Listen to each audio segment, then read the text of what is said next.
നമുക്ക് ഇന്നത്തെ വചനത്തിൽ നിന്ന് ചിന്തിക്കാനായിട്ട്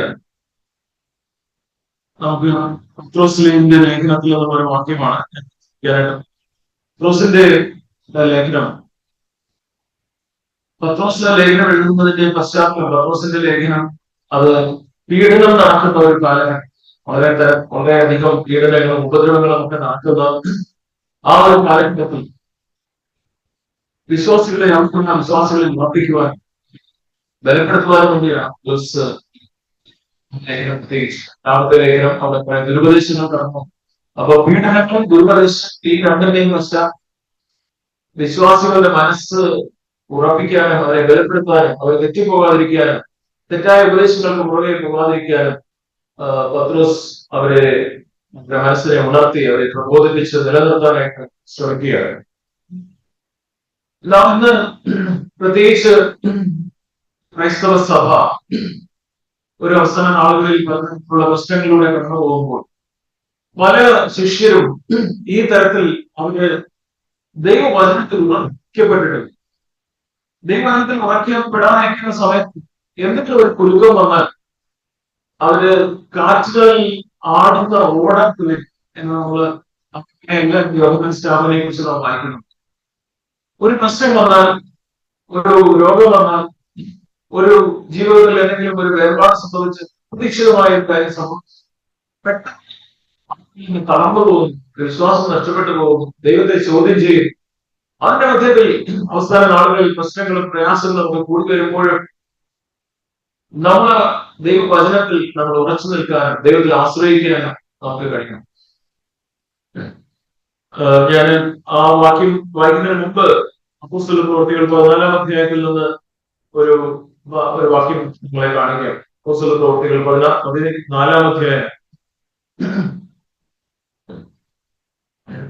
അപ്പോസ്തല പ്രവൃത്തികൾ 14-ാം അധ്യായത്തിൽ അവിടെ പൗലോസ് ബർന്നബാസും അവര് ഇക്വനയിലേക്ക് ചെല്ലുന്നത്, അതിനെ തുടർന്ന് ലുസ്ത്രയിൽ വെച്ച് പൗലോസിനെ കല്ലെറിയുന്നതൊക്കെയാണ് ഈ 14-ാം അധ്യായത്തിൽ വായിക്കുന്നത്. അവരവിടെ ഒരു അത്ഭുതം ചെയ്തു. അപ്പം അവിടെ ഒരു മുടന്തനായ വ്യക്തി കാലൂന്നി നിവർന്ന് എഴുന്നേറ്റ് നിന്നു എന്ന് കണ്ടപ്പോൾ അവർക്ക് വളരെ ഒരു അത്ഭുതം കണ്ടപ്പോൾ അവർക്ക് വളരെ ഉത്സാഹമായി. അങ്ങനെ ഇവരെ രണ്ടുപേരെയും ഇവര് ദേവന്മാരാണ് എന്ന് പറഞ്ഞ് ആ രീതിയിൽ അവരെ പുകഴ്ത്തുന്നതും അവരെ ആരാധിക്കാൻ തുടങ്ങുന്നതും ഒക്കെയാണ്. ഓടിപ്പോയി വസ്ത്രം കീറിക്കൊണ്ട് പുരുഷാരത്തിന്റെ ഇടയിലേക്ക് ഓടി നിലവിളിച്ചു എന്നൊക്കെ നാം അതിന്റെ 14-ാം വാക്യത്തിൽ 11, 12, 13, 14 വാക്യങ്ങളൊക്കെ നാം വായിക്കുന്നു. അപ്പൊ ഈ രീതിയിൽ ഒരു അത്ഭുതം കണ്ടപ്പോ അതിന്റെ പുറകെ വളരെ ഉത്സാഹം ഈ ആളുകൾ. അത് കഴിഞ്ഞ് നമ്മൾ കാണുന്നത്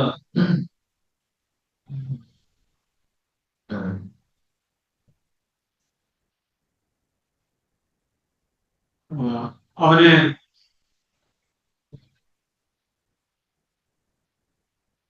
19-ാമത്തെ വാക്യം. എന്നാൽ അന്ത്യോക്യയിൽ നിന്ന് ഇക്കോന്യയിൽ നിന്നും യഹൂദന്മാർ വന്നുകൂടി പുരുഷാരത്തിന്റെ വശത്താണ് പൗലോസിനെ കല്ലെറിഞ്ഞു. അപ്പോ ആദ്യം അവർക്ക് ബഹുമാനം കൊടുത്ത ആൾക്കാരെ ഇപ്പൊ ഉടനെ അവരുടെ മനസ്സ് മാറി അവര് പൗലോസിനെ കല്ലെറിയുന്നു. എന്നിട്ട് അവൻ മരിച്ചു എന്ന് വിചാരിച്ചിട്ട് അവനെ പട്ടണത്തിൽ നിന്ന് പുറത്തേക്ക് ഇരച്ചു കളഞ്ഞു. എന്നിട്ട് എന്താ ശിഷ്യൻ ദൈവം അവനെ കാത്തു. ശിഷ്യന്മാർ ചുറ്റി നിൽക്കുമ്പോൾ അവൻ എഴുന്നേറ്റ് പട്ടണത്തിൽ ചേർന്നു. പിന്നെ ബർന്നബാസിനോട് കൂടെ ദെർബയ്ക്ക് പോയി എന്ന് പറഞ്ഞു അവിടെയും സുവിശേഷം അറിയിച്ചു. എന്നിട്ട് അവന് നേരത്തെ ഒക്കെ പോയിരുന്ന പല പട്ടണങ്ങളിലേക്കും തിരിച്ചു ചേർന്നു, മടങ്ങിച്ചേർന്നു. ഈ അനുഭവങ്ങളിലൊക്കെ കടന്നുപോയ ശേഷം ഈ പൗലോസ് പറയുകയാണ് 22-ാമത്തെ വാക്യം. ഞാൻ ആ വാക്യമാണ് കാണിക്കാനായിട്ട് ഉദ്ദേശിച്ചത്. പുസ്തകത്തിൽ 22-ാമത്തെ വാക്യം.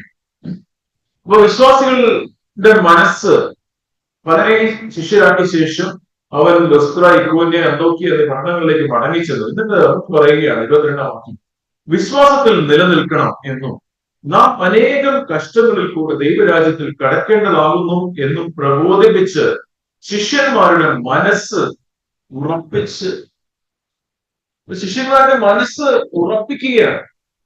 ശിഷ്യന്മാരുടെ മനസ്സ് ഉറപ്പിക്കുന്നത് എങ്ങനെയാണ്? അതായത് നിങ്ങൾ നിരാശപ്പെട്ടു പോകരുത്, നിങ്ങൾക്ക് മനസ്സ് ഉറപ്പിക്കാനായിട്ട് പൗലോസ് കൊടുക്കുന്ന വാക്യങ്ങൾ, അവർക്ക് കൊടുക്കുന്ന പ്രബോധനം എന്താണെന്ന് വെച്ചാൽ, നിങ്ങൾക്ക് കഷ്ടമുണ്ട്, കഷ്ടങ്ങളെല്ലാം ഇപ്പോൾ നിങ്ങളെ ദൈവം വിടുവിക്കും, നിങ്ങളുടെ കഷ്ടങ്ങളും പ്രയാസങ്ങളും എല്ലാം മാറിപ്പോകും എന്നല്ല പൗലോസ് പറഞ്ഞത്. പൗലോസ് പറഞ്ഞത്, നിങ്ങൾ അനേകം കഷ്ടങ്ങളിൽ കൂടെ ദൈവരാജ്യത്തിൽ കടക്കേണ്ടതാണ്. ആ സമയത്ത് നിങ്ങൾ വിശ്വാസത്തിൽ നിലനിൽക്കണം എന്ന് പറഞ്ഞ് അവരുടെ മനസ്സ് ഉറപ്പിച്ചു പോകും. ഈ കാലഘട്ടത്തിലും ഈ തരത്തിലുള്ള ഒരു സത്യവചനം നമ്മള് മനസ്സ് ഉറച്ച് നമ്മുടെ ജീവിതത്തിന്റെ സാഹചര്യങ്ങളിൽ, പ്രതികൂലങ്ങളാകട്ടെ, പ്രശ്നങ്ങളാകട്ടെ, കാറ്റിൽ തോട് പഠിച്ചാലും അവിടെ ഇളകിപ്പോകാത്ത ഒരു ആഴത്തിൽ കുഴിച്ച് പാറമേൽ വീട് വളർന്ന ഒരു ബുദ്ധിയുള്ള മനുഷ്യനെ പോലെ നാം ആയിരിക്കണം എന്ന് ദൈവം ആഗ്രഹിക്കുന്നു. അതിനായിട്ട് നമുക്ക് ദൈവവചനത്തിലൂടെ പ്രബോധിപ്പിച്ച് നമുക്ക് നമ്മുടെ ജീവിതത്തിന്റെ റിയാലിറ്റി, യാഥാർത്ഥ്യങ്ങളെ പറഞ്ഞ് എല്ലാം തൊട്ടതെല്ലാം പൊന്നാകുന്ന ഒരു ജീവിതമല്ല ദൈവം നമുക്ക് വാഗ്ദത്തം ചെയ്തിരിക്കുന്നത്. എല്ലാം ഉടനെ തന്നെ നടക്കണമെന്നില്ല. അങ്ങനെ നടക്കാതിരിക്കുമ്പോഴും ഞാൻ ദൈവമകനാണ്, ദൈവമകളാണ് എന്നുള്ള വിശ്വാസത്തിൽ ഞാൻ ഉറച്ചു നിന്നുകൊണ്ട്, കർത്താവ് ഈ സാഹചര്യത്തിന്റെ മധ്യത്തിൽ എനിക്ക് ഇപ്പോൾ ഇത് നടന്നില്ലെങ്കിലും ഞാൻ ദൈവത്തെ ഞാൻ പിൻപറ്റും എന്നുള്ള ഒരു ഉറപ്പ് നമുക്ക് ഇന്നത്തെ ക്രിസ്തീയ സമൂഹത്തിന് പലപ്പോഴും നമ്മുടെ ചുറ്റിനുമുള്ള പല സഭകളിലും പലപ്പോഴും നമ്മൾ കേൾക്കുന്നത് അവിടെ ഉള്ള ഒരു പ്രോസ്പെരിറ്റിയുടെ, സമൃദ്ധിയുടെ, നിങ്ങളുടെ എല്ലാ കാര്യങ്ങളും ശരിയാകും എന്നുള്ള വചനങ്ങൾ കേട്ട് ഒരു പ്രശ്നം വരുമ്പോൾ, ഒരു പ്രയാസം വരുമ്പോൾ ദൈവത്തെ തള്ളി പറയുന്ന തരത്തിലുള്ള ബലമില്ലാത്ത, ആഴമില്ലാത്ത ഒരു ക്രിസ്തീയ ജീവിതത്തിന്റെ ഉടമകളായി ഒത്തിരി പേര് നമുക്ക് ഇന്ന് നമ്മുടെ ചുറ്റിനും കാണാം. അതിന്റെ മധ്യത്തിലാണ് നമുക്ക് ഈ പൗലോസിനോടൊപ്പം ചേർന്ന്, പത്രോസിനോടൊപ്പം ചേർന്ന് നമുക്ക് ഈ വചനത്തിലൂടെ നമ്മൾ ഉറക്കേണ്ട ആവശ്യമാണ്. അപ്പൊ ഞാൻ പത്രോസിന്റെ ലേഖനത്തിൽ നിന്നുള്ള ഞാൻ ആദ്യം പറഞ്ഞ വാക്യം വായിക്കാം. 2 പത്രോസ് 1-ാം അധ്യായം, 2 പത്രോസ് 1-ാം അധ്യായം അതിന്റെ 1 മുതൽ 4 വരെയുള്ള വാക്യങ്ങൾ. യേശുക്രിസ്തുവിന്റെ ദാസനും അപ്പോസ്തലനുമായ ശീമോൻ പത്രോസ്, നമ്മുടെ ദൈവത്തിന്റെയും രക്ഷിതാവായ യേശുക്രിസ്തുവിന്റെയും നീതിയാൽ ഞങ്ങൾക്ക് ലഭിച്ചതുപോലെ അതേ വിലയേറിയ വിശ്വാസം ലഭിച്ചവർക്ക് എഴുതുന്നതാണ്. വിലയേറിയ വിശ്വാസം ലഭിച്ച ശിഷ്യന്മാർക്ക് പത്രോസ് എഴുതുകയാണ്. ദൈവത്തിന്റെയും നമ്മുടെ കർത്താവായ യേശുക്രിസ്തുവിന്റെയും പരിജ്ഞാനത്തിൽ നിങ്ങൾക്ക് കൃപയും സമാധാനവും വർദ്ധിക്കുമാറാണ്.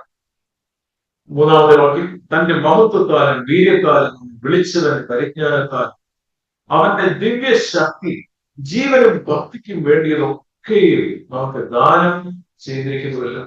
ദൈവം നമ്മെ വിളിച്ചിട്ട് നമുക്ക് ഈ ഭൂമിയിൽ ജീവിക്കാനായിട്ട് ജീവനും ഭക്തിക്കും വേണ്ടിയതെല്ലാം തന്റെ ശക്തിയാൽ അവിടുന്ന് നമുക്ക് നൽകിയിട്ടുണ്ട് എന്ന് പറഞ്ഞ് അതിനുശേഷം 4-ാമത്തെ വാക്യം, അവയാൽ അവൻ നമുക്ക് വിലയേറിയതും അതിമഹത്വമായ വാഗ്ദത്തങ്ങളും നൽകിയിരിക്കുന്നു. ഈ ഒരു പ്രയോഗമാണ് എന്റെ മനസ്സിലേക്ക് കടന്നു വന്നത്. നമുക്ക് ഈ 4-ാമത്തെ വാക്യത്തിലുള്ള ഒരു പ്രയോഗം, വിലയേറിയതും അതിമഹത്വമായ വാഗ്ദത്തങ്ങൾ. വിലയേറിയതും അതിമഹത്വമായ വാഗ്ദത്തങ്ങൾ. ഇന്നത്തെ ഇംഗ്ലീഷിൽ അത് വളരെ മനോഹരമായ precious and magnificent promises. Precious and magnificent promises. അപ്പൊ എന്താണ് ഈ precious and magnificent promises? വിലയേറിയ അതിമഹത്തായ വാഗ്ദത്തങ്ങൾ.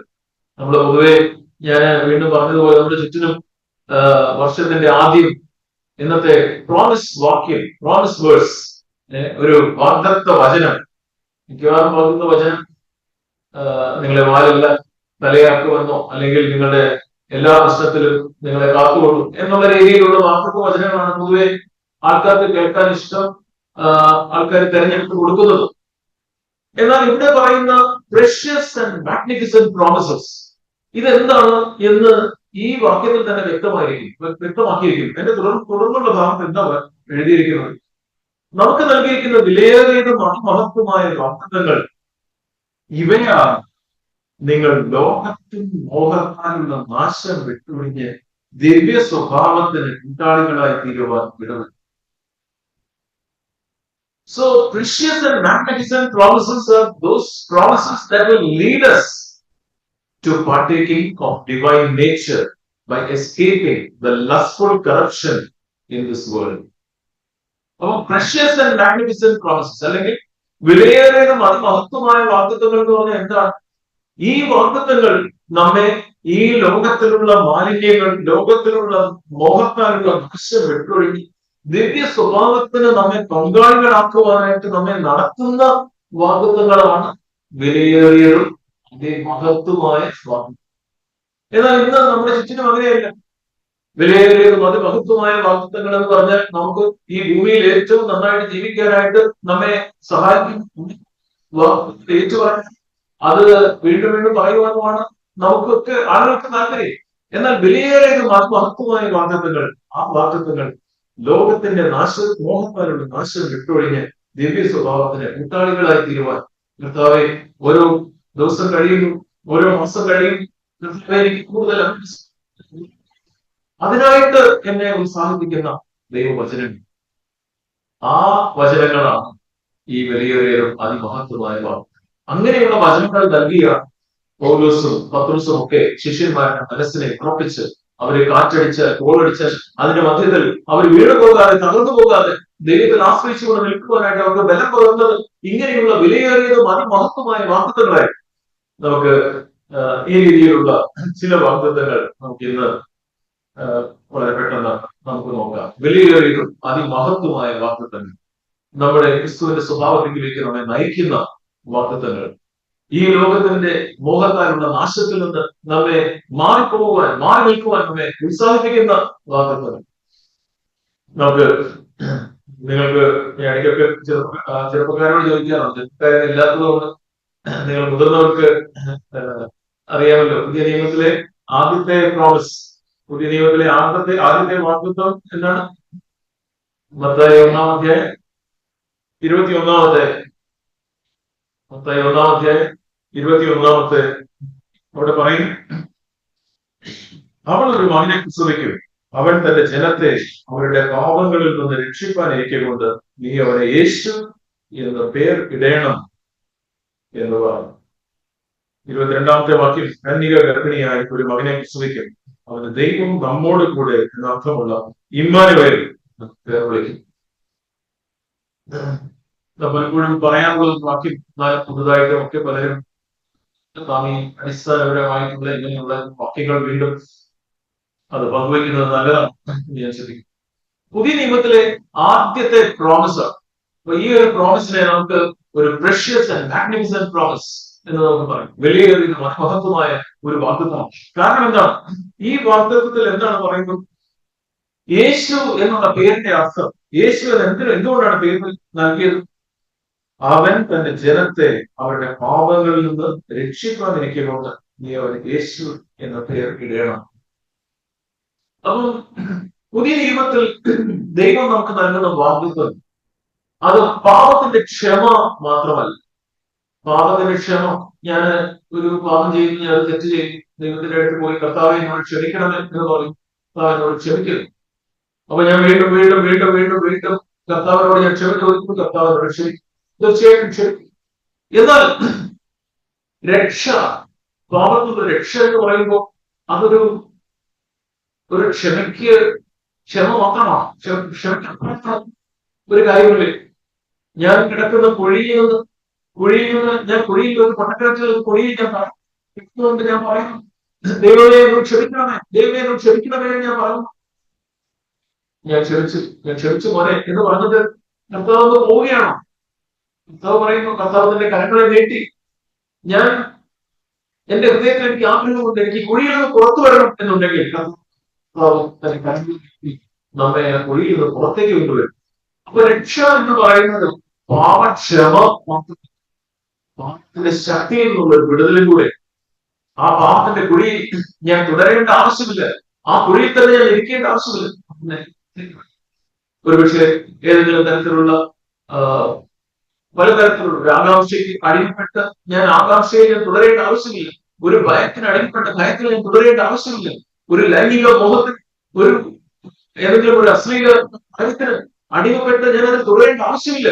എന്തെങ്കിലും തരത്തിൽ ആ രീതിയിലുള്ള ഒരു പാപത്തിന് നമ്മുടെ ജീവിതത്തിൽ ഒരു അടിമത്തം ഉണ്ടെങ്കിൽ പുതിയ നിയമത്തിലെ ദൈവം നൽകുന്ന ഏറ്റവും ആദ്യത്തെ വാഗ്ദത്തം, നിനക്ക് ആ പാപത്തിൽ നിന്ന് നിനക്ക് രക്ഷയുണ്ട്, നിന്റെ പരദൂഷണത്തിന്റെ സ്വഭാവത്തിൽ നിന്ന് നിനക്ക് രക്ഷയുണ്ട്. നിനക്ക് അതിൽ നിന്ന് പുറത്തു വരാനായിട്ട് കഴിയും. നമുക്ക് ആ രീതിയിൽ നമുക്ക് വിശ്വസിക്കാനായിട്ട് കഴിയും. കർത്താവെ, ഒരു പക്ഷേ പലപ്പോഴും നമുക്ക്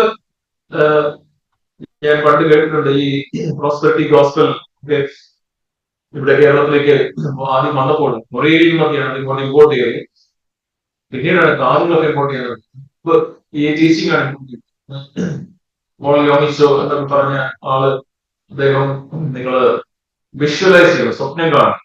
അതായത് എന്താ പറയുക, നിങ്ങൾക്ക് ഏത് കാറാണ് വേണ്ടത്, കാർ ഏത് വേണമെന്ന് വെച്ചാൽ ആ കാറിന്റെ ഷേപ്പ്, ആ കളർ, അതിന്റെ സൈസ് നിങ്ങൾ വിഷ്വലൈസ് ചെയ്യണം. നിങ്ങൾക്ക് അത് ഇല്ലെങ്കിൽ അത് ഞങ്ങൾ ഉണ്ട് എന്ന് പറയും. അങ്ങനെ പറഞ്ഞ് കുറെ കഴിയുമ്പോൾ നിങ്ങൾക്ക് കാറ്, കുറെ കഴിയുമ്പോൾ വീട്. ഈ രീതിയിലാണ് അന്ന് ഇവിടെ വന്ന് അത് കഴിഞ്ഞ് അത് പലരും അവിടുന്ന് വെസ്റ്റിൽ നിന്നും പടിഞ്ഞാറ് നിന്നും വന്ന് ഇത് എല്ലാവരും അറിയിച്ചിട്ട് ആ രീതിയിൽ അവർ അതിനെ കുറിച്ച് വിഷ്വലൈസ് ചെയ്യണം. എനിക്ക് അത് ഇത് കിട്ടണം. എന്നാൽ ഇവിടെ നമുക്ക് നമ്മുടെ ഉള്ളത്തിൽ ഇത് വിഷ്വലൈസ് ചെയ്യാൻ പറ്റുമോ? കർത്താവ്, എന്റെ ജീവിതത്തിൽ ഇപ്പോൾ ഞാൻ പരാജയപ്പെട്ടിരിക്കും. ഇപ്പോൾ എന്റെ ജീവിതത്തിൽ വിജയമില്ല. ഇപ്പോൾ എനിക്ക് എന്റെ കോപത്തിൽ നിന്ന് വിജയമില്ല. എന്റെ മോഹത്തിൽ നിന്ന് എനിക്ക് വിജയമില്ല. എന്റെ ആകാംക്ഷയിൽ നിന്നും ആകുല ചിന്തയിൽ നിന്നും എനിക്ക് വിജയമില്ല. കർത്താവെ, എന്നെ വെടിവെക്കുവാനായിട്ട്, എന്നെ രക്ഷിക്കുവാനായിട്ട് കഴിയുമോ? കർത്താവ്, അവിടെയാണ് നാം കർത്താവിൽ വിശ്വസിക്കേണ്ടത്. അവിടെയാണ് കർത്താവിനെ ആശ്രയിക്കേണ്ടത്. കർത്താവെ, എന്റെ പാപം ക്ഷമിക്കുവാൻ മാത്രമല്ല, എന്നെ രക്ഷിക്കുവാൻ കൂടെയാണ് അങ്ങ് വന്നത്. എന്നെ ഈ പാപത്തിൽ നിന്ന് എന്നെ രക്ഷിക്കുവാനായിട്ട് കഴിയും. കാരണം അങ്ങയുടെ പേര് യേശു എന്നാണ്. യേശു. ഈ രക്ഷ അതെങ്ങനെ സംഭവിക്കുമെന്ന് നമ്മുടെ സ്വന്തം ശക്തി കൊണ്ടാണ്, നമ്മുടെ ദൈവത്തിലുള്ള ആശ്രയത്തിലൂടെയാണ് നടക്കുന്നത്. കർത്താവെ, എന്നെ കൊണ്ട് കഴിയില്ല, എന്നെ അവൻ സഹായിക്കണമേ എന്ന് പറഞ്ഞ് ദൈവത്തെ ആശ്രയിക്കുന്നതിലൂടെയാണ്. ദൈവത്തിന്റെ സാന്നിധ്യം നൽകിയാണ് നമ്മുടെ ഇല്ലായ്മയും നമ്മുടെ കഴിവില്ലായ്മയും കർത്താവിന്റെ അടുത്തിലേക്ക് ചെന്ന്, കർത്താവെ, എന്നെ കൊണ്ട് പറ്റുന്നില്ല, ദൈവത്തിൽ ചാർക്കുമ്പോൾ ദൈവത്തിന്റെ സാന്നിധ്യത്തെ നമുക്ക് നൽകും. അതാണ് അതിന്റെ തൊട്ടടുത്ത വാക്യത്തിലും നമ്മൾ കാണുന്നത്. യേശുവിന്റെ മറ്റൊരു പേര് ആണ്, കന്യക ഗർഭിണിയായ മകനെ പ്രസവിക്കും, അവന് ദൈവം നമ്മോട് കൂടെ എന്ന അർത്ഥമുള്ള ഇമ്മാനുവേൽ എന്ന് പേര് വിളിക്കും. അപ്പൊ നമുക്ക് ഈ ഒരു രക്ഷ ദൈവം നമ്മുടെ ജീവിതത്തിൽ ചെയ്യുന്നത്, നമ്മുടെ പാപങ്ങൾ ക്ഷമിക്കുക മാത്രമല്ല, രക്ഷ നമ്മുടെ ജീവിതത്തിൽ ദൈവം അത് പൂർത്തിയാക്കുന്നത് ദൈവത്തിന്റെ സാന്നിധ്യത്തെ നൽകുകയാണ്. ദൈവം നമ്മോട് കൂടെ. ആ ശിഷ്യന്മാർ ഭൂമിയിൽ ജീവിച്ചപ്പോൾ യേശു അവരോടൊപ്പം ഉണ്ടായി. എന്നാൽ ആ ശിഷ്യന്മാരെ അത് കഴിഞ്ഞ് യേശു തന്റെ ദൗത്യം പൂർത്തിയാക്കി ആരോഹണം ചെയ്ത് സ്വർഗത്തിലേക്ക്, ദൈവസാന്നിധ്യത്തിലേക്ക് മടങ്ങിപ്പോയപ്പോൾ യോഹന്നാൻ 14 അധ്യായത്തിൽ ദൈവം നമുക്ക് വാഗ്ദത്തം ചെയ്യുന്ന പരിശുദ്ധാത്മാവിനെ അവിടെ 14 അധ്യായം യോഹന്നാൻ 14 അതിന്റെ 14 വാക്യം, അവൻ സത്യത്തിന്റെ ആത്മാവ് എന്ന മറ്റൊരു കാര്യസ്ഥനെ എന്നേക്കും നിങ്ങളോടുകൂടെ ഇരിക്കേണ്ടതിന് നിങ്ങൾക്ക്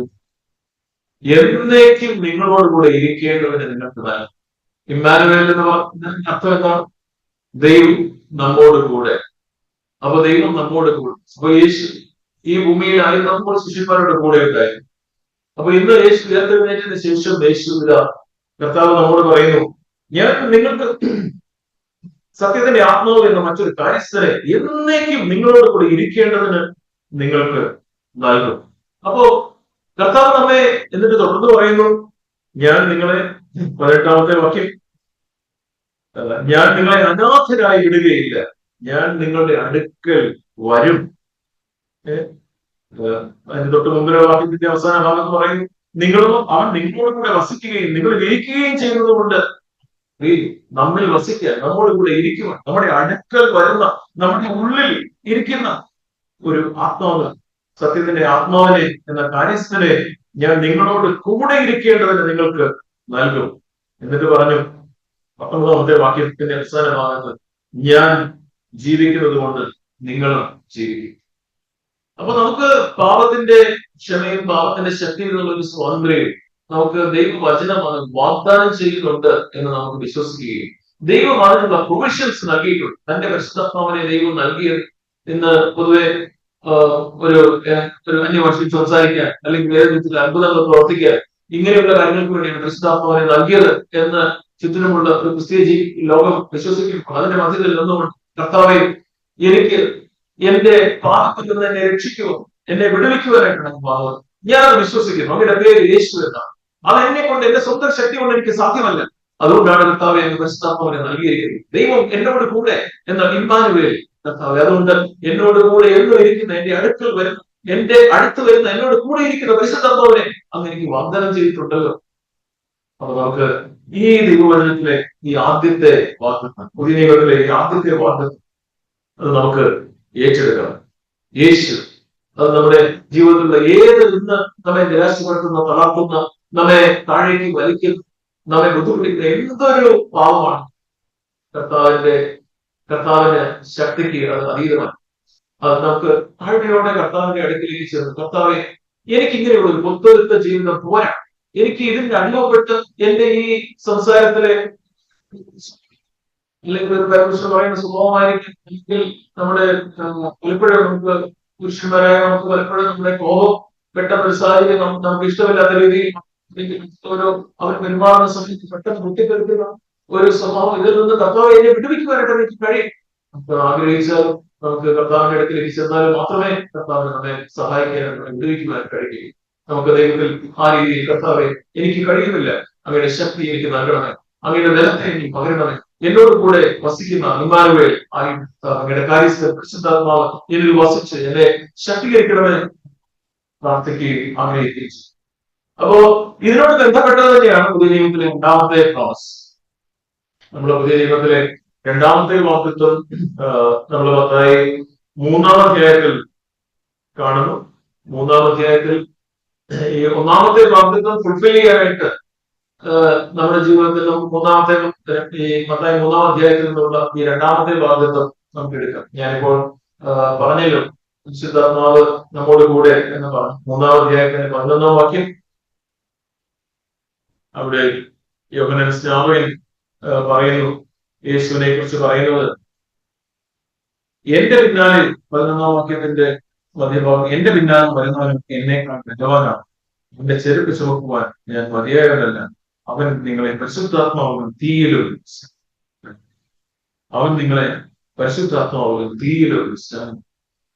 അപ്പൊ നമ്മെ പരിശുദ്ധാത്മാവിൽ തീയിലും സ്നാനം കഴിപ്പിക്കുന്ന ഒരു കഥ നമുക്ക് പുതിയ നിയമത്തിൽ, നമുക്ക് ഈ ന്യൂ കവനന്റ്, ഈ പുതിയ ഉടമ്പടിയുടെ ഈ ഒരു വാക്ക്, കർത്താവെ ഞാൻ പാപത്തിന്റെ രക്ഷ നാം ആഗ്രഹിക്കുന്നു, അത് ആഗ്രഹിച്ച ശക്തിയില്ലായ്മ കർത്താവെ ഞാൻ വീണ്ടും കർത്താവെ എനിക്ക് ശക്തിയില്ല എന്ന് ഞാൻ കാണുന്നു, വീണ്ടും ഞാൻ പരാജയം. അതിന്റെ മധ്യത്തിൽ കർത്താവെ അങ്ങയുടെ ശക്തിയില്ലാതെ എനിക്ക് മുമ്പോട്ട് പോകുവാനായിട്ട് കഴിയുകയില്ല.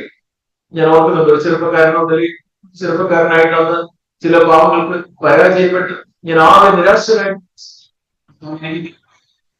എനിക്ക് അങ്ങയുടെ ശക്തി ആവശ്യമാണ്, എന്റെ ശക്തി ആവശ്യമാണ്. അന്ന് എന്റെ കോളേജിൽ എല്ലാവരും വെക്കേഷന് വേണ്ടി അവരുടെ വീട്ടിൽ പോയിരിക്കുകയാണ്. ഞാൻ എന്റെ വീട്ടിൽ നിന്ന് ഏകദേശം 10-200 കിലോമീറ്റർ ദൂരെയുള്ള എന്റെ കോളേജിലേക്ക്, എനിക്ക് ഈ പരാജയത്തിൽ ഇങ്ങനെ തുടർന്ന് ശക്തിയില്ലാത്ത ജീവിതം എനിക്ക് വേണ്ട, എനിക്ക് അങ്ങനെ പരിശുദ്ധാത്മാവിന്റെ ശക്തി വേണം എന്ന് ആഗ്രഹിച്ച് ഞാൻ ആ കോളേജിലേക്ക് അന്ന് പോയതും, അവിടെ അന്ന് റൂമിൽ ആരുമില്ല, അവിടെ ആ റൂമിൽ അടച്ചിരുന്ന് പ്രാർത്ഥിക്കുന്നു, കർത്താവ് എനിക്ക് അങ്ങയുടെ സ്പർശനം ആവശ്യമാണ്, അങ്ങയുടെ കർത്താവ് എനിക്ക് ശക്തിയില്ല, എനിക്ക് അങ്ങയുടെ പരിശുദ്ധാത്മാവിന്റെ ശക്തി നൽകണമേ. പ്രാർത്ഥിച്ചതും ചില പുസ്തകങ്ങളൊക്കെ വായിക്കുകയും വീണ്ടും പ്രാർത്ഥിക്കുകയും ഒക്കെ ചെയ്യുന്ന സമയം അത് ദൈവത്തിന്റെ ഒരു പ്രത്യേക സ്പർശനം ആ രീതിയിൽ അനുഭവിച്ചത് എനിക്ക് ഓർമ്മ. നമുക്ക് പ്രിയ സഹോദരന്മാരെ, നമുക്ക് ആ രീതിയിൽ അങ്ങനെയുള്ള അന്വേഷണം വന്നത്, കർത്താവെ എനിക്ക് ഇങ്ങനെ പോയാൽ പുതിയ നിയമത്തിലെ രണ്ടാമത്തെ വാഗ്ദത്തം, കർത്താവെ അത് ഞാൻ നിങ്ങളെ പരിശുദ്ധാത്മാവിലും തീയിലും സ്നാനം കഴിപ്പിക്കുന്ന യേശു, പരിശുദ്ധാത്മാവിലും തീയിലും സ്നാനം കഴിപ്പിക്കുന്ന യേശു, എനിക്ക് ആ പരിശുദ്ധാത്മാവിന്റെ നിറവ് എനിക്ക് വേണം, ആ നിറവും ആ ശക്തിയും എനിക്ക് വേണം. എന്നോടൊപ്പം എന്നും വസിക്കുന്ന, എന്റെ ഉള്ളിൽ വസിക്കുന്ന ഒരു കാര്യസ്ഥനുണ്ട്. എന്നാൽ എന്നെ നിറയ്ക്കുന്ന, എന്നെ ശക്തീകരിക്കുന്ന പരിശുദ്ധാത്മാവിന്റെ ഒരു ബലം എനിക്ക് എന്റെ വ്യക്തി ജീവിതത്തിൽ എനിക്ക് അനുഭവിക്കുമ്പോൾ ആ പരിശുദ്ധാത്മാവിന് നമ്മെ കൊണ്ട് ചെയ്യാൻ കഴിയാത്ത നമ്മുടെ ജീവിതത്തിലെ രൂപാന്തരം ദൈവത്തിന് നമ്മുടെ ജീവിതത്തിൽ അത് പ്രാവർത്തികമാക്കുവാനായിട്ട് കഴിയും. നമുക്ക് ആ രീതിയിൽ നമുക്ക് ഓരോരുത്തർക്കും ഇങ്ങനെയുള്ള ഒരു അന്വേഷണം നമ്മുടെ യോഹന്നാൻ 7-ാം അധ്യായത്തിൽ നാം വായിക്കുന്നുണ്ട്. ദാഹിക്കുന്ന ഏവരും എന്റെ അടുക്കൽ വരണം. ദാഹിക്കുന്ന ഏവരും. നമുക്ക് ആ രീതിയിലുള്ള ഒരു ദാഹം നമുക്കുണ്ട്. ഭൗതികമായ കാര്യങ്ങൾക്ക് വേണ്ടിയുള്ള ഒരു ദാഹമല്ല, ആത്മീയമായിട്ട് കർത്താവ് എനിക്ക് കൂടുതൽ അങ്ങോട്ടാണ്, കൂടുതൽ എനിക്ക് എന്റെ ജീവിതത്തിൽ കർത്താവ് വിടുതലും സ്വാതന്ത്ര്യവും ആവശ്യമാണ്. അതിനു വേണ്ടിയുള്ള ഒരു ദാഹം. ദാഹിക്കുന്ന ഏവരും എന്റെ അടുക്കൽ വരട്ടെ. വിശ്വസിക്കുന്നവന്റെ ഉള്ളിൽ നിന്ന് തിരുവഴുത്ത് പറയുന്നത് പോലെ ജീവജലത്തിന്റെ ഉറവുകളും എന്ന് നാം യോഹന്നാൻ 7-ാം അധ്യായത്തിൽ നാം ഇപ്പൊ 2 കണ്ടീഷൻസ് ആണ് പറഞ്ഞിരിക്കുന്നത്. ദാഹം, വിശ്വാസം. ദാഹത്തോടെ വിശ്വാസത്തോടെ അങ്ങ് വാഗ്ദത്തം ചെയ്തവർ അങ്ങ് വിശ്വസ്തരാണ്. കർത്താവെ, ഈ പ്രോമിസ്, ഇത് എന്ത് പ്രോമിസാണ്? വിലയേറിയതും അതിമഹത്വമായ വാഗ്ദത്തം. കാര്യം എന്താ? ഇത് വിലയേറിയതും അതിമഹത്വമായ വാഗ്ദത്തമാണ്. കാരണം ദിവ്യ സ്വഭാവത്തിൽ എന്നെ പങ്കാളിയാക്കുവാനായിട്ട്, ഈ ലോകത്തിന്റെ മോഹത്താലുള്ള നാശത്തെ വിട്ടൊഴിഞ്ഞ് ദിവ്യ സ്വഭാവത്തിന് പങ്കാളിയാകാനായിട്ട് എന്നെ വെല്ലുവിളിക്കുന്ന, എന്നെ ഉത്സാഹിപ്പിക്കുന്ന ഒരു വാഗ്ദത്തമാണ്. അതുകൊണ്ട് നമുക്ക് ആ വാഗ്ദത്തം നമുക്ക് ഏറ്റെടുക്കാം നമ്മുടെ ജീവിതത്തിൽ. കർത്താവ് എനിക്ക് വേണം. അത് നിങ്ങൾ ഇവിടെ ഇരിക്കുന്ന കുഞ്ഞുങ്ങളാണെങ്കിൽ നിങ്ങളെല്ലാവരും, നമുക്കെല്ലാവർക്കും ഒരു തൃപ്തിയില്ല മാനത്തോടിനായി പ്രാർത്ഥിക്കുന്നത് അതുപോലെ കർത്താവ് എന്റെ ഉള്ളിൽ എനിക്ക് അങ്ങയോടുള്ള ഒരു കൂട്ടായ്മ, അങ്ങയുടെ ആത്മാവിന്റെ ഒരു നിറവ് എനിക്ക് വേണം എന്നുള്ള ഒരു അന്വേഷണവും ഒരു ആഗ്രഹവും തുടർമാനമായി നമ്മുടെ ജീവിതത്തിൽ ഉണ്ടാവട്ടെ. അങ്ങനെയെങ്കിൽ തീർച്ചയായിട്ടും അവിടുന്ന് പരിശുദ്ധാത്മാവിനാൽ നമ്മെ നിറയ്ക്കും. നമുക്ക് പുതിയ നിയമത്തിലുള്ള മറ്റൊരു വാഗ്ദത്തം, ഇതും ഒരു നമ്മൾ പലപ്പോഴും പറയാനുള്ളതാണ്. റോമാലേഖനം 14-ാമത്തെ വാക്യം. റോമാലേഖനം 6-ാം അധ്യായത്തിന്റെ 14-ാമത്തെ വാക്യം.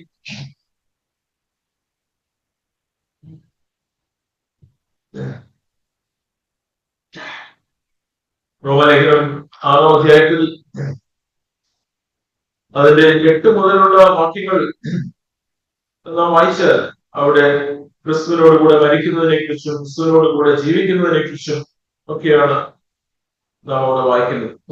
ആ രീതിയിൽ മരണത്തിന് അവന്റെ പേരിൽ ഇനി കർത്തൃത്വം ഇല്ല എന്ന് അറിയുന്നവരും, കാരണം ക്രിസ്തു മരിച്ചിട്ട് ഉയർത്തെഴുന്നേറ്റു. 7-ാമത്തെ 9-ാമത്തെ വാക്യം. അപ്പോ എന്നിട്ട് അതിന്റെ 11-ാമത്തെ വാക്യം, അപ്പോൾ നിങ്ങളും പാപസംബന്ധമായി മരിച്ചുകൊണ്ട് ക്രിസ്തു യേശുവിൽ ദൈവത്തിന് ജീവിക്കുന്നവരെന്നും നിങ്ങളെ തന്നെ എണ്ണുകയും. പാപം നിമിത്തം മറ്റ് ശരീരത്തിൽ അതിന്റെ മോഹങ്ങളെ അനുസരിക്കുവാണെങ്കിൽ വാഴരുത്. വീണ്ടും പാപത്തെ കുറിച്ച്, പാപം നമ്മുടെ ജീവിതത്തിൽ വാഴരുത് എന്നുമുള്ള കാര്യങ്ങളാണ് ഇവിടെ പറയുന്നത്. അപ്പോ നിങ്ങൾ 13-ാമത്തെ വാക്യത്തിൽ പറയുന്നു, നിങ്ങളുടെ അനേകരുടെ ആയുധങ്ങളായി പാപത്തിന് സമർപ്പിക്കുകയും വരെ നിങ്ങളുടെ തന്നെ മരിച്ചിട്ട് ജീവിക്കുന്നവരാണ് നിങ്ങളുടെ അവയവങ്ങളെ നീതിയുടെ ആയുധങ്ങളായി ദൈവത്തിന് സമർപ്പിച്ചു കൊള്ളുകയും. വളരെ വളരെ വളരെ ഉയർന്ന സ്റ്റാൻഡേർഡ് ദൈവത്തിന് സമർപ്പിക്കുക. നിങ്ങൾ ഈ രീതിയിൽ പാപം നിങ്ങളുടെ മേൽ വാഴുക, നിങ്ങൾ ദൈവത്തിന് വേണ്ടി ജീവിക്കുന്നവരുടെ എണ്ണുക എന്ന് പറയുന്നു. അപ്പൊ എന്നിട്ട് അതിന്റെ 14-ാമത്തെ വാക്യം അതൊരു പ്രോമിസാണ്. 14-ാമത്തെ വാക്യത്തിൽ പറയുന്നു, നിങ്ങൾ ന്യായപ്രമാണത്തിലല്ല കൃപയ്ക്കത്രേ ഹീനരാകിയാൽ പാപം നിങ്ങളിൽ കർത്തൃത്വം നടത്തുകയില്ലല്ലോ. അപ്പൊ പാപം നിങ്ങൾ കർത്തൃത്വം നടത്തരുത് എന്ന് പറഞ്ഞാൽ നമ്മുടെ കയ്യിൽ വെച്ചിരിക്കുന്ന ഒരു കൽപ്പനമാണ്. ഇതൊരു വാർത്തത്വമായിട്ടാണ് പറഞ്ഞിരിക്കുന്നത്. നിങ്ങൾ ന്യായപ്രമാണത്തിനല്ല കൃപയ്ക്കത്രേ അധീനരാകിയാൽ പാപം നിങ്ങളിൽ കർത്തൃത്വം നടത്തുകയില്ലല്ലോ. Sin shall not be master over you. Sin will not be master over you because you are not under law, grace. അപ്പോ നമുക്ക് പുതിയ നിയമത്തിൽ ദൈവം നൽകിയിരിക്കുന്ന മറ്റൊരു വിലയേറിയതും അതിമഹത്വമായ വാഗ്ദത്തം, നിങ്ങൾ ന്യായപ്രമാണത്തിനല്ല കൃപയ്ക്കത്രേ അധീനരാക്കിയാൽ പാപം നിങ്ങൾ നടത്തുകയും. അങ്ങനെയെങ്കിൽ അതിന്റെ അർത്ഥമില്ല, ദൈവത്തിന്റെ കൃപയുടെ ആ ഒരു വെള്ളച്ചാട്ടത്തിനടിയിൽ എനിക്ക് നിൽക്കുവാനായിട്ട് കഴിയുമെങ്കിൽ പാപം, ഈ ലോകത്തിന്റെ മോഹത്താലുള്ള നാശം, അത് എന്റെ മേൽ കർത്തൃത്വം നടത്തുകയില്ല. അപ്പൊ ആർക്കാണ് ഈ ദൈവത്തിന്റെ കൃപയുടെ വെള്ളച്ചാട്ടത്തിനടിയിൽ നിൽക്കുവാനായിട്ട് കഴിയുക? ആർക്കാണ് ദൈവം ആ കൃപ നൽകുക? നമ്മളെപ്പോഴും വായിക്കുന്ന വാക്യങ്ങളായതുകൊണ്ട് നമുക്കറിയാം. 1 പത്രോസ് 5-ാം അധ്യായത്തിൽ നാം വായിക്കുന്ന ദൈവം നിഗളികളോട് എതിർപ്പ് നിൽക്കുന്നു, താഴ്മയുള്ളവർക്ക് കൃപ നൽകണം. യാക്കോബിന്റെ ലേഖനത്തിൽ നാം വായിക്കുന്നു അത് തന്നെ. ദൈവം ദൈവത്തിന്റെ ബലമുള്ള ദൈവത്തിന്റെ ബലമുള്ള വ്യക്തിയെ കാണുകയെ ദൈവം നിഗളികളോട് ദൈവം എതിർത്ത് നിൽക്കും, താഴ്മയുള്ളവർക്ക് നിൽക്കും. അപ്പോ നാം താഴ്മയോടെ ആവശ്യബോധത്തോടെ നമ്മുടെ കുറവുകളെ സംബന്ധിച്ച് ഞാൻ ഒന്നുമില്ല കർത്താവേ, ഞാൻ പൂജ്യമാണ്, ഞാനൊരു ശൂന്യം, എനിക്ക് എന്റെ അറിവും എന്റെ പരിചയവും എന്റെ ജീവിതത്തിൽ എനിക്ക് ഇത്രയും കാര്യങ്ങൾ ഉണ്ട് എന്നുള്ള ചിന്ത, ഇതെല്ലാം കർത്താവ്, ഇതെല്ലാം വട്ടപൂജ്യമാണ് കർത്താവേ, അങ്ങനെ സഹായിച്ചല്ലാതെ എനിക്ക് മുമ്പോട്ട് പോകുവാനായിട്ട് കഴിയുകയില്ല എന്ന് പറഞ്ഞ് താഴ്മയോടെ നമ്മെ കുറിച്ച് ചെറിയ ചിന്തകളോടെ നാം മറ്റുള്ളവരെ വിധിക്കാതെ മറ്റുള്ളവരുടെ നേരെ വിരൽ ചൂണ്ടാതെ കർത്താവെ ഞാനാണ് കുഴപ്പക്കാരൻ, എനിക്കാണ് പ്രശ്നം എന്ന് സമ്മതിച്ച് നുറുക്കമുള്ള ഹൃദയത്തോട് നാം ദൈവത്തിന്റെ അടുക്കിലേക്ക് ചെല്ലുമ്പോൾ ദൈവത്തിന്റെ കൃപയെ നമ്മുടെ മേൽ ചെറിയുവാൻ താഴ്മയുള്ളവർക്ക് ദൈവം കൃപ നൽകും. നമുക്കറിയാം യെശയ്യാവിന്റെ പുസ്തകം 57-ാം അധ്യായത്തിൽ നാം സാധാരണ വായിക്കുന്ന ഒരു വാക്യമുണ്ട്. ദൈവത്തിന്റെ സാന്നിധ്യത്തെ നൽകുന്നത് എവിടെയാണ്? ദൈവത്തിന്റെ സാന്നിധ്യത്തെ ദൈവം നൽകുന്നത് തകർന്ന ഹൃദയം, താഴ്മയുള്ളവരുടെ മനസ്സിന്, മനസ്താപമുള്ള ഹൃദയത്തിന് ചൈതന്യം വരുത്തുവാൻ മനസ്താപവും മനോവിനിയോഗമുള്ളവരോട് കൂടെ ദൈവം വസിക്കുന്നു. 57-ാം അധ്യായത്തിന്റെ 15 മുതലുള്ള വാക്യങ്ങളാണ്. 15-ാമത്തെ വാക്യം, ദൈവം ഉന്നതനാണ്, ഉയർന്നിരിക്കുന്നവനാണ്, ശാശ്വതവാസിയാണ്, പരിശുദ്ധനും നാമമുള്ളവനാണ്. പക്ഷേ ഇതാ ഞാൻ ഉന്നതനും പരിശുദ്ധനുമായി വസിക്കുന്നു എന്ന് ദൈവം പറയുമ്പോൾ തന്നെ ആ ദൈവം ഈ ഉന്നതനായി പരിശുദ്ധനായി ഉന്നതത്തിൽ വസിക്കുന്ന ദൈവം ഞാൻ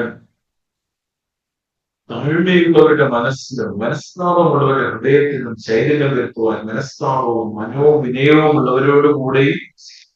അപ്പൊ ദൈവത്തിന്റെ സാന്നിധ്യത്തെ നൽകുന്നത്, ദൈവത്തിന്റെ കൃപയെ നൽകുന്നത് നമുക്ക് മനോവിനയം, മനസ്താപം, താഴ്മ എന്നൊക്കെയുള്ള വാക്കുകൾ നമുക്ക് നമ്മെ തന്നെ ഒരു എളിയ ചിന്തകൾ, കർത്താവെ എന്നെ കൊണ്ട് കഴിയില്ല, കർത്താവെ എന്നെ സഹായിക്കണം, എന്നെ ശക്തീകരിക്കണം എന്നുള്ള ഒരു താല്പര്യത്തോടെ നാം നിൽക്കുന്നുവെങ്കിൽ ഈ ഒരു വാഗ്ദത്തം നമുക്ക് ക്ലെയിം ചെയ്യാനായിട്ട്. നിങ്ങൾ ന്യായപ്രമാണത്തിലല്ല, കൃപയ്ക്കാണ് ഞാൻ അധീനരായി. എന്റേതായിട്ടുള്ള നിയമങ്ങൾ കൊണ്ട്, എന്റേതായിട്ടുള്ള സ്വന്തം ശക്തി കൊണ്ട്, ന്യായപ്രമാണത്തിന്റെ ഇത് എന്റെ ബലം, നമ്മുടെ സ്വന്തം ശക്തി, സ്വന്തം ബലം, പലതും എന്റെ തീരുമാനങ്ങൾ, അതിനപ്പുറത്ത് എന്നെ കൊണ്ട് കഴിയില്ല എന്നുള്ള ഒരു സത്യസന്ധമായ ഏറ്റുമനസ്സത്തോടെ ദൈവത്തിന്റെ അടുത്ത് താഴ്മയോടെ ദുർഗത്തോടെ ചെല്ലുമ്പോൾ ദൈവത്തിന്റെ സാന്നിധ്യത്തെ, ദൈവത്തിന്റെ കൃപയെ ദൈവം നൽകി. ആ കൃപയുടെ വെള്ളച്ചാട്ടത്തിന്റെ കീഴിൽ നമ്മെ അലട്ടിക്കൊണ്ടിരുന്ന പാപത്തിന്റെ ശക്തിയിൽ നിന്ന് ദൈവത്തിന് നമുക്ക് സ്വാതന്ത്ര്യം നൽകുവാനായിട്ട് കഴിയും.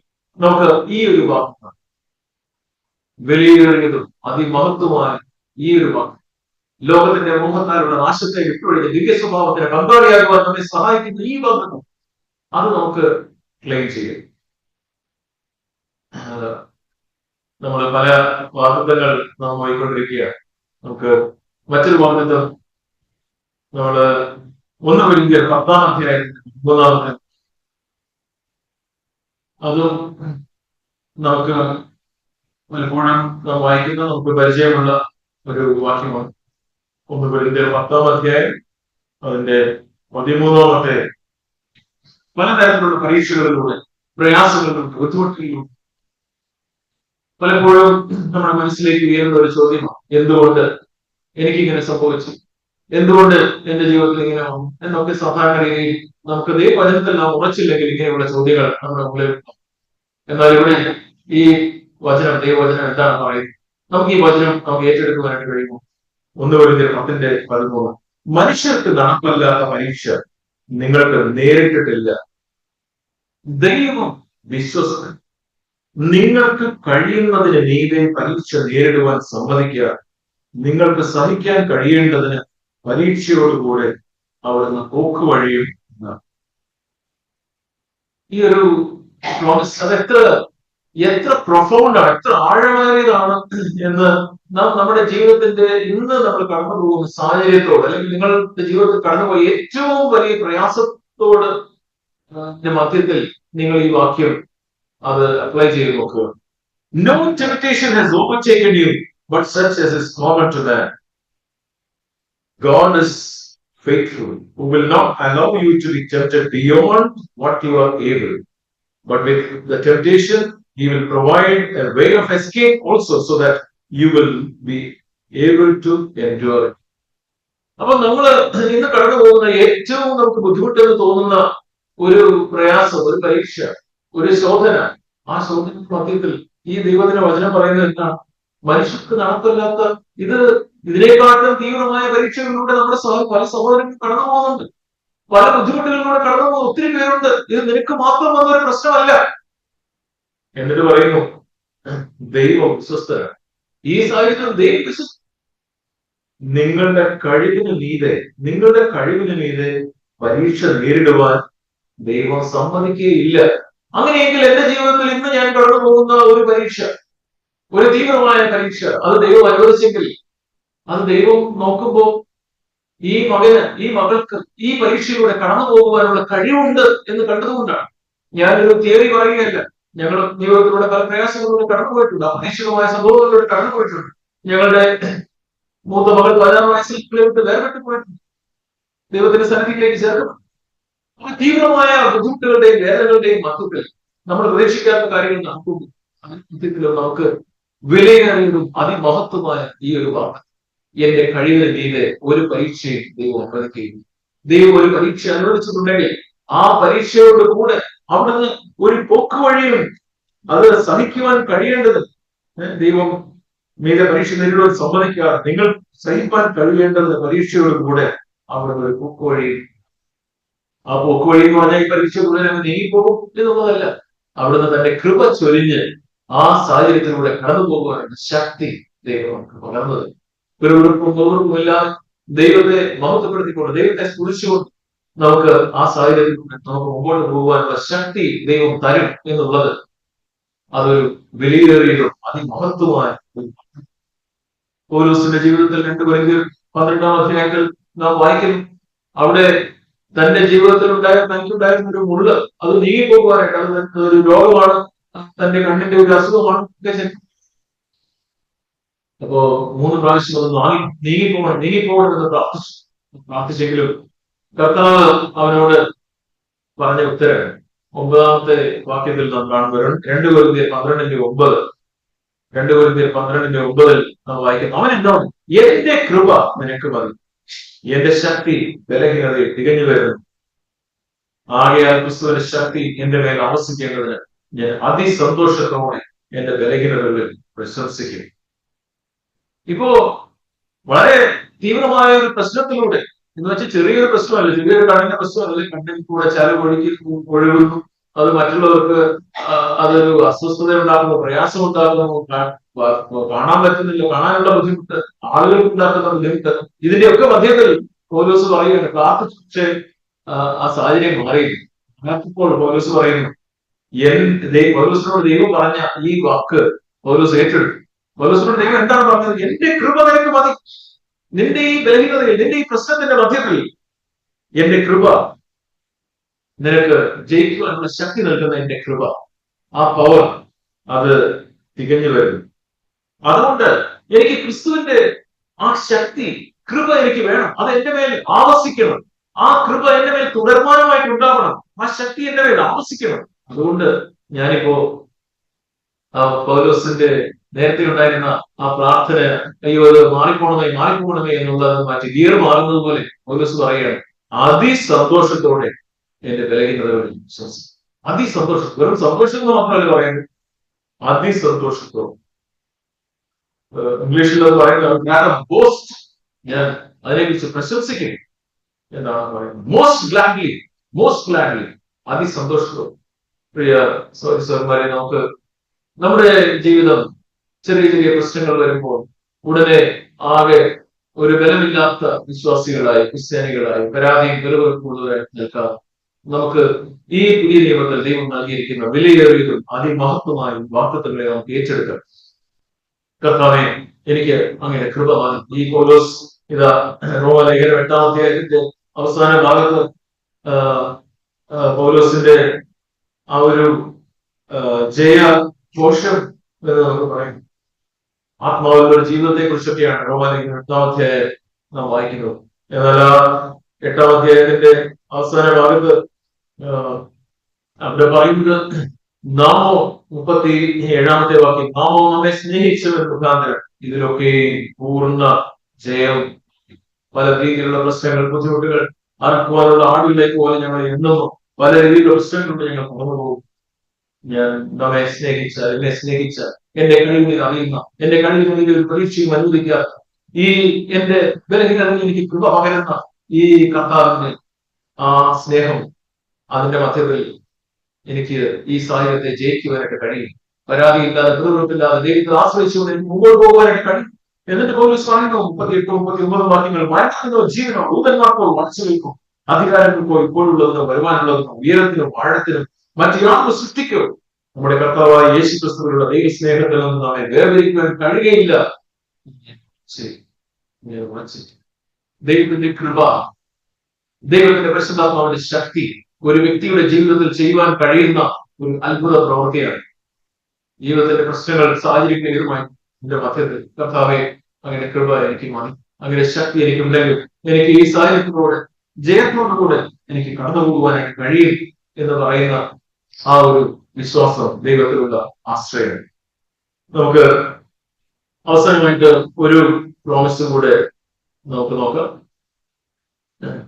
നമ്മളിങ്ങനെ നാം നോക്കിയത് യേശു എന്നുള്ള പേരിന്റെ അർത്ഥം രക്ഷിക്കും. ആ രക്ഷിക്കും ഇമ്മാനുവേൽ, ദൈവം നമ്മോടൊപ്പം വിശുദ്ധാത്മാവിലൂടെ ദൈവം നമ്മിൽ വസിച്ച് ആ ഒരു പ്രവൃത്തി നമ്മെ ശക്തീകരിക്കുന്നു, നമ്മെ വിടുവിക്കുന്ന പ്രവൃത്തി നാം ദൈവത്തിൽ ആശ്രയിക്കുന്നുവെങ്കിൽ, നാം ദാഹത്തോടെ ദൈവത്തിന്റെ മുഖത്തേക്ക് നോക്കുന്നുവെങ്കിൽ, നമുക്ക് 3:15 നാം വായിച്ചു, അവൻ പരിശുദ്ധാത്മാവിനെ തീരാനും നമ്മെ നിറയ്ക്കും. അതായിരുന്നു തുറന്നു പറഞ്ഞ രണ്ടാമത്തെ പുതിയ നിയമത്തിലെ വിലയേറിയതും അതിമഹത്വമായ വിശുദ്ധാത്മാവിന്റെ ഒരു നിറവ്, ആ ഒരു ശക്തി, ആ സാന്നിധ്യം. മൂന്നാമതായിട്ട് നാം റോമാലേഖനം 6-ാം വാക്യത്തിൽ നിന്ന് നാം പറഞ്ഞു, നിങ്ങൾ ന്യായപ്രമാണത്തിനല്ല തുടക്കത്തെ അധീനരാകിയാൽ പാപം നമ്മിൽ കർത്തൃത്വം നടത്തുകയില്ല. നമ്മൾ തുടർന്ന് നമ്മൾ 4-ാമതായിട്ട് 1 Corinthians 10-ാം വാക്യം, നിങ്ങൾ നമ്മുടെ കഴിവിന് മീതെ ഒരു പരീക്ഷയും ദൈവം അനുവദിക്കുകയും പരീക്ഷയോടൊപ്പം ദൈവം പോക്കുവഴിയിൽ തരും. നമുക്ക് മനസ്സിലാവുന്നില്ല എന്തുകൊണ്ട് എന്നുള്ള ചോദ്യങ്ങൾ നമുക്കുണ്ടായിരിക്കും. എന്നാൽ അതിന്റെ മധ്യത്തിൽ ദൈവം പറയുന്നു, കുഞ്ഞെ, മകനെ, മകളെ, നിന്റെ കഴിവിന് മീതെയല്ല, എനിക്ക് നിന്നെ അറിയും. ഈ സാഹചര്യത്തിലൂടെ നീ കാണാൻ ഉദ്ദേശമുണ്ട്, അതുകൊണ്ടാണ് ഞാൻ അനുഭവിച്ചത്. ഈ സാഹചര്യത്തിലൂടെ നിനക്ക് കൃപ നൽകി നിന്നെ അതിന്റെ കടത്തിവിടുവാനായിട്ട് എനിക്ക് കഴിയും. നമുക്ക് ആ രീതിയിൽ ഈ വാദത്തെ നമുക്ക് വിശ്വസിക്കുവാൻ കഴിയുമോ, നമുക്ക് ഏറ്റെടുക്കുവാൻ കഴിയും. നമുക്ക് റോമാലേഖനം 8-ാം അധ്യായത്തിൽ നിന്ന് നാം ഇപ്പോൾ ചിന്തിക്കുകയായി. റോമാലേഖനം 8-ാം അധ്യായത്തിൽ തന്നെയുള്ള ഒരു 2 വാക്യങ്ങൾ കൂടെ നമുക്ക് വീണ്ടും വായിക്കാം. റോമാലേഖനം 8-ാം അധ്യായത്തിന്റെ 28-ഉം 29-ഉം വാക്യങ്ങൾ. റോമാലേഖനം 8-ാം അധ്യായത്തിന്റെ 28-ഉം 29-ഉം വാക്യങ്ങൾ. എന്നാൽ ദൈവത്തെ സ്നേഹിക്കുന്നവർ, നിർണയപ്രകാരം വിളിക്കപ്പെട്ടവർക്ക് തന്നെ സകലവും നന്മയ്ക്കായി കൂടി വ്യാപരിക്കുന്നു എന്ന് നാം അറിയുന്നു. ഒരു പ്രോമിസാണ്. എന്താണ് ഈ പ്രോമിസ്? ദൈവത്തെ സ്നേഹിക്കുന്നവർക്ക്, നിർണയപ്രകാരം വിളിക്കപ്പെട്ടവർക്ക് സകലവും നന്മയ്ക്കായി കൂടി വ്യാപരിക്കും. നമ്മുടെ ജീവിതത്തിൽ സംഭവിക്കുന്ന, നമുക്ക് സന്തോഷമെന്ന് തോന്നുന്ന, ദുഃഖമെന്ന് തോന്നുന്ന, നേട്ടമെന്ന് തോന്നുന്ന, നഷ്ടമെന്ന് തോന്നുന്ന ഏത് തരം സാഹചര്യമായിക്കൊള്ളട്ടെ, ഈ കാര്യങ്ങളെല്ലാം ആത്യന്തികമായിട്ട് നമ്മുടെ ജീവിതത്തിൽ സംഭവിക്കുന്നതെല്ലാം അത് നമ്മുടെ നന്മയ്ക്കായി അത് കൂടി വ്യാപരിക്കുന്നു. അല്ലെങ്കിൽ ദൈവം അതിനെ നന്മയ്ക്കാക്കി തീർക്കുന്നു, നന്മയ്ക്കാക്കി മാറ്റുന്നു എന്നാണ് അതിന്റെ മറ്റൊരു തർജ്ജിമയിൽ പറയുന്നത്. ഇതാണ് ദൈവത്തെ സ്നേഹിക്കുന്നത്. അപ്പൊ ദൈവത്തെ സ്നേഹിക്കുക എന്ന് പറയും. നമ്മള് ആ ശിഷ്യത്വത്തിന്റെ പടിയിൽ ദൈവം കർത്താവ് നമ്മോട് പറഞ്ഞു, എന്റെ ബന്ധുക്കളെ, എന്റെ അപ്പനേക്കാൾ, അമ്മയേക്കാൾ, എന്റെ വസ്തുവകയേക്കാൾ, എന്നെക്കാട്ടിൽ ഒക്കെ ബുദ്ധിമുട്ട് എന്റെ സ്വയത്തേക്കാൾ, എന്നേക്കാൾ, എന്റെ ഇഷ്ടം, എന്റെ താല്പര്യം, അതിനേക്കാൾ താവേ, എന്റെ വഴി, എന്റെ ഇഷ്ടം, എന്റെ താല്പര്യം എന്ന് ഞാൻ പറഞ്ഞു പോകുന്നതിനേക്കാൾ താവേ, ഞാൻ അങ്ങയെ സ്നേഹിക്കും എന്ന് പറയുമ്പോൾ നാം നമ്മെ തന്നെ ആ രീതിയിൽ ദൈവകരങ്ങളിൽ ദൈവത്തെ സ്നേഹിക്കാനായിട്ട് നാം സമർപ്പിച്ചിട്ടുണ്ടെങ്കിൽ, ഇതാ ദൈവവചനം പറയുന്നു, സകലം നന്മയ്ക്കായിട്ട് കൂടി വ്യാപരിക്കും. സകലം. അപ്പോ ഇവിടെയുള്ള ഈ CFC സഭയിൽ കുറെ നാളുകളായിട്ട് വന്നിട്ടുള്ള ആളുകൾക്ക് എന്താണ് നന്മ എന്നുള്ളത് അറിയാം. അപ്പോ ഒരുപക്ഷെ പുതുതായിട്ട് വരുന്ന സഹോദരന്മാരാരെങ്കിലും എന്താണ് ഈ നന്മ? തമിഴ്നാട്ടിലൊക്കെ ആൾക്കാർ പറയും എല്ലാം നന്മയ്ക്കാതെ എന്ന് പറഞ്ഞാൽ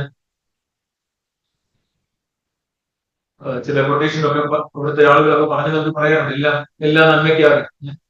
എന്താ ഈ നന്മ?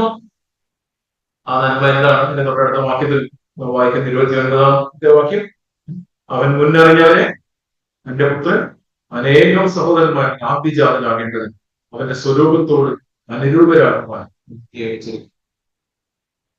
അപ്പൊ ഈ നന്മ എന്ന് പറയുന്നത് എന്താണ്? നമ്മുടെ ജീവിതത്തിൽ വരുന്ന എല്ലാ സാഹചര്യങ്ങളും,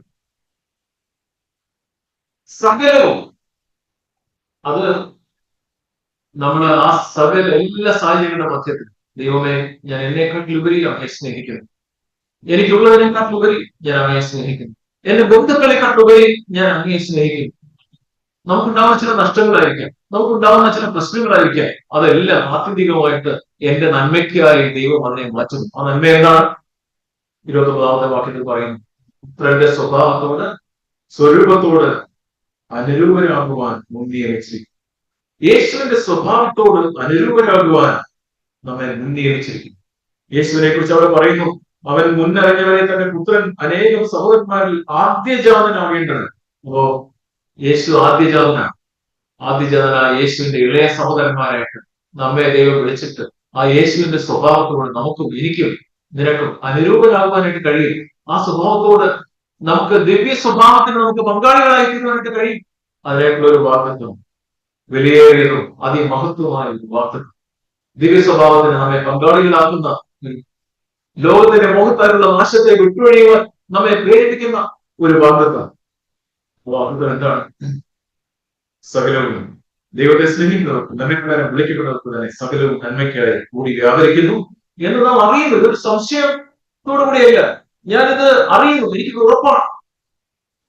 അവൻ ഈ സാഹചര്യത്തിലൂടെ ഞാൻ അതിനെ കീഴ്പ്പെട്ടു കൊടുക്കാൻ, ഞാൻ ദൈവത്തെ ചോദ്യം ചെയ്യാറ്, ദൈവത്തിന്റെ ബലമെന്ന കൈക്കീഴിൽ ഞാൻ കാണുന്നു. അത് ആത്യന്തികമായിട്ട് എന്നെ കൂടുതൽ യേശുവിന്റെ സ്വഭാവത്തിലേക്ക് മാറ്റും, എന്നെ രൂപാന്തരപ്പെടും. നമുക്ക് ഈ പുതിയ നിയമത്തിലുള്ള ഈ വിലയേറിയതും അതിമഹത്വമായ വാഗ്ദത്തങ്ങൾ നമുക്ക് ഏറ്റെടുക്കാം. പ്രിയ സഹോദരന്മാർ, ഈ വിലയേറിയതും അതിമഹത്വമായ ഈ വാഗ്ദത്തങ്ങൾ നമ്മൾ ഏറ്റെടുത്താൽ എന്താ നമ്മുടെ ജീവിതത്തിൽ സംഭവിക്കും? നമുക്ക് കൂടുതൽ കൂടുതൽ കൂടുതൽ ലോകത്തിന്റെ മോഹത്താലുള്ള നാശത്തിൽ നിന്ന് നമ്മൾ സ്വതന്ത്രരാണ്. കൂടുതൽ കൂടുതൽ നമുക്ക് ദിവ്യ സ്വഭാവത്തിന് പങ്കാളികളായി തീരുവാൻ. ഒരുപക്ഷെ നമുക്ക് ലോകത്തിൽ നാം ഉദ്ദേശിച്ചതുപോലെ എല്ലാ കാര്യങ്ങളും നടന്നു എന്ന് വരില്ല. പക്ഷെ ആ സാഹചര്യത്തിന്റെ മധ്യത്തിൽ നമുക്ക് ദൈവത്തിൽ ആശ്രയിച്ചുകൊണ്ട് കാറ്റും കോളും അടിക്കുമ്പോൾ, ആ തിരമാലകൾ അടിക്കുമ്പോൾ അതിന്റെ മധ്യത്തിൽ നാം ഇടറിപ്പോകാൻ നമുക്ക് നിൽക്കുവാനും, നമുക്ക് ആ വാക്യം കൂടെ വായിച്ച് ഞാൻ മത്തായി 7-ാം അധ്യായം അതിന്റെ 9-ാം പ്രസംഗം, യേശു പറഞ്ഞ പർവ്വത പ്രസംഗം അവസാനിപ്പിക്കുന്ന സമയത്ത് അവിടെ രണ്ട് അടിസ്ഥാനങ്ങളെ കുറിച്ച് എന്നിട്ട് പറയുന്നു. 24-ാം വാക്യം മുതൽ, ആകയാൽ എന്റെ ഈ വചനങ്ങളെ കേട്ട് ചെയ്യുന്നവരൊക്കെ പാറമേൽ വീട് പണിത ബുദ്ധിയുള്ള മനുഷ്യൻ. പാറമേൽ വീട് പണിത ബുദ്ധിയുള്ള മനുഷ്യൻ ദൈവവചനത്തെ അതിന്റെ ആത്മാവിൽ ഉൾക്കൊണ്ട് ഏറ്റെടുത്ത് അനുസരിക്കുന്നു, ഈ വാഗ്ദത്തങ്ങളെ ഹൃദയങ്ങളിലേക്ക് ചേർത്തുകൊള്ളുന്നു, സ്വീകരിക്കുന്ന ആ ആളുകൾ കർത്താവ് പറയുന്ന കാര്യങ്ങൾ തങ്ങളുടെ ജീവിതത്തിൽ ഈ വാഗ്ദത്തങ്ങൾ മാത്രമല്ല, മത്തായി 5, 6, 7 അധ്യായങ്ങളിൽ പറഞ്ഞിരിക്കുന്നു. പാപത്തിൽ നിന്നുള്ള സ്വാതന്ത്ര്യത്തെക്കുറിച്ചും മോഹത്തെക്കുറിച്ചും കോപത്തെക്കുറിച്ചും ഒക്കെ മത്തായി 5, 6, 7 ആകാംക്ഷയെക്കുറിച്ച്, ഭയത്തെക്കുറിച്ച് എല്ലാം നാം അധ്യായങ്ങളിൽ വായിക്കുന്നു. പണസ്നേഹത്തെക്കുറിച്ച് വായിക്കുന്നു. അതിൽ നിന്നൊക്കെ നമ്മെ വിടുവിക്കുവാനായിട്ട് കഴിയുന്ന ഒരു രക്ഷകൻ യേശു എന്നാണ് അവന്റെ പേര്. നമ്മോടൊപ്പം വസിക്കുന്നവൻ, നമ്മോട് കൂടെ നിൽക്കുന്നവൻ, ഇമ്മാനുവേൽ, നമ്മുടെ ഉള്ളിൽ തന്ന് നിരന്തരം നമ്മുടെ അടുത്ത് വരുന്നവൻ, നമ്മോട് കൂടെ നിൽക്കുന്നവൻ, നമ്മുടെ കൂടെ വസിക്കുന്നവൻ നമ്മെ ശക്തീകരിക്കുമ്പോൾ നമുക്ക് കുലുങ്ങാതെ നിൽക്കുവാനായിട്ട് കഴിയും. ഇവിടെ പറയുന്നു, ഈ വചനങ്ങളെ കേട്ട് ചെയ്യുന്നവരൊക്കെ വാറമേൽ വീട് പണിത ബുദ്ധിയുള്ള മനുഷ്യനോട് തുല്യരാണ്. അപ്പൊ ആ വചനങ്ങൾ കേട്ട് അത് ചെയ്യാൻ താല്പര്യമില്ലാതെ ആ വചനങ്ങൾ നമ്മൾ ഗൗരവമായിട്ട് എടുക്കാതെ പോയാൽ നാം ഇളകാത്തവരായിരിക്കുകയും. 25-ാം വാക്യം വായിക്കുന്നു, വൻമഴ ചൊരിഞ്ഞ് നദികൾ പൊങ്ങി കാറ്റടിച്ചു ആ വീട്ടിന്മേൽ അലച്ചു. അത് പാറമേൽ അടിസ്ഥാനമുള്ളതാകിയാൽ വീണത്. അത് പാറമേൽ അടിസ്ഥാനമുള്ളതാകിയാൽ വീണത്. ദൈവവചനത്തെ നമ്മുടെ ഹൃദയത്തിലേക്ക് ഏറ്റെടുത്ത് ക്രിസ്തുവാകുന്ന പാറമേൽ നമുക്ക് ഉറപ്പുള്ളവരായി ആ വചനം നമ്മുടെ ജീവിതത്തിൽ അനുസരിക്കുന്നവരായി.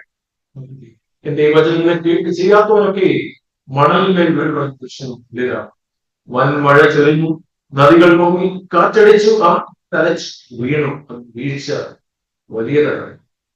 നമുക്ക് നമ്മുടെ ജീവിതത്തിൽ പ്രശ്നങ്ങളുടെയും പ്രയാസങ്ങളുടെയും കാറ്റും തിരമാലകളും അടിക്കുമ്പോൾ ആ സമയത്ത് നമുക്ക് കർത്താവെ, എനിക്ക് കർത്താവ് ഇളകാൻ ഈ പാറയിൽ അടിസ്ഥാനമുള്ളവരായിട്ട് നിൽക്കണം, അതിനായിട്ട് എന്നെ സഹായിക്കണമേ എന്നുള്ള ഒരു പ്രാർത്ഥന ആകണം. പ്രത്യേകിച്ച് നാം അവസാന നാളുകളിലാണ് നാം ജീവിക്കുന്നത്. അവസാന നാളുകളിൽ പലതരത്തിലുള്ള ബുദ്ധിമുട്ടുകളിലൂടെ, പ്രയാസങ്ങളിലൂടെ, പലതരത്തിലുള്ള പീഡനങ്ങളിലൂടെ, പല കാര്യങ്ങളും നമ്മുടെ ഗവൺമെന്റും അധികാരികളും ഒക്കെ സാഹചര്യങ്ങളൊക്കെ മാറും. നാം പ്രതീക്ഷിക്കുന്ന കാര്യങ്ങൾ നടക്കണമെന്നില്ല. ഇതിന്റെ മധ്യത്തിൽ നമുക്ക് ഇളകാത്തവരായിട്ട് ഇബ്രാഹിം 12-ാം അധ്യായത്തിന്റെ ഒരു വാക്യം ഇങ്ങനെയാണ്, 28-ാമത്തെ വാക്യം. ആകയാൽ ഇളകാത്ത രാജ്യം പ്രാപിക്കുന്നത് കൊണ്ട് നാം നന്ദിയുള്ളവരായി ദൈവത്തിന് പ്രസാദം വരുമാൻ ഭക്തിയോടും ഭയത്തോടും കൂടി സേവ ചെയ്യുക. അപ്പൊ അത് എന്തിന്റെ പശ്ചാത്തലത്തിലാണ് അത് പറയുന്നതെന്നറിയാം. 27-ാമത്തെ വാക്യം. ഇനി ഒരിക്കൽ എന്നത് ഇളക്കമില്ലാത്തത് നിലനിൽക്കേണ്ടത് നിർമ്മിതമായ ഇളക്കമുള്ളതിന് മാറ്റം വരും സൂചിപ്പിച്ചു. അതായത് ഇംഗ്ലീഷിൽ ഇങ്ങനെയാണ്, so that those things which cannot be shaken may remain. ദൈവം എല്ലാം ഇളക്കുകയാണ്. എല്ലാം ഇളക്കുമ്പോ അതൊക്കെ ഇളകാതെ നിൽക്കും. ആർക്കൊക്കെ ഈ സാഹചര്യത്തിൽ ഇളകാതെ നിൽക്കുവാനായിട്ട് നമുക്ക് ഇളക്കം തട്ടുമ്പോൾ, കുലുക്കം വരുമ്പോൾ നമുക്ക് ദൈവവചനത്തിൽ ഉറച്ചു നിൽക്കുകയും നമുക്ക് ഇളകാതെ നിൽക്കുകയും ചെയ്യും. അതിനായിട്ട് ദൈവത്തെ സഹായിക്കും. നമുക്ക് ഈ വിലയേറിയതും അതിമഹത്വമായ വാഗ്ദത്തം നമുക്ക് നമ്മുടെ ഹൃദയത്തിലേക്ക് നമുക്ക് ചേർത്തുള്ള നമുക്ക് ഏറ്റെടുക്കാം. നമുക്ക് ആ 2 പത്രോസിൽ വായിച്ച വാക്യം നമുക്ക് ഒരു പ്രാവശ്യം കൂടെ നമുക്ക് വായിക്കാം. 2 പത്രോസ് 1-ാം അധ്യായത്തിൽ വായിച്ചത്, അവയാൽ നമുക്ക് വിലയേറിയതും അതിമഹത്വമായ വാഗ്ദത്തം ഇവയാൽ നിങ്ങൾ ലോകത്തിൽ മോഹത്താലുള്ള നാശം ദിവ്യ സ്വഭാവത്തിന് കൂട്ടാളികളാക്കുന്നവർ. ദൈവം നമ്മെ എല്ലാവരെയും ആ രീതിയിൽ ദിവ്യ സ്വഭാവത്തിന് കൂട്ടാളികളാണ് ഈ വാഗ്ദത്തങ്ങൾ നമ്മുടെ ഹൃദയത്തിൽ ഏറ്റെടുത്ത് ഉറച്ചു നിൽക്കുവാൻ ദൈവം നമ്മെ സഹായിക്കട്ടെ.